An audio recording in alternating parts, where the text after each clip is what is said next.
Puan, mertua saya cakap saya langsung tak ada hak faraid ke atas pusaka suami saya sebabnya aset-aset yang ditinggalkan semua dia beli sebelum perkahwinan kami. Betul ke Puan? Jawapannya tak betul. Faraid ni Tuan Puan tidak melihat bilakah aset itu dimiliki oleh si mati.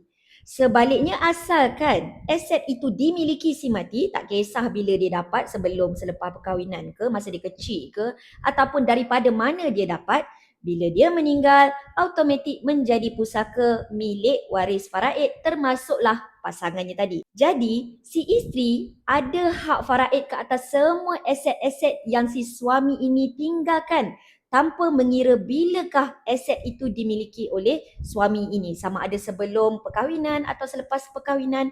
Malah jika aset itu si suami ini miliki sejak dia lahir lagi, bila dia meninggal, si isterinya juga ada hak faraid.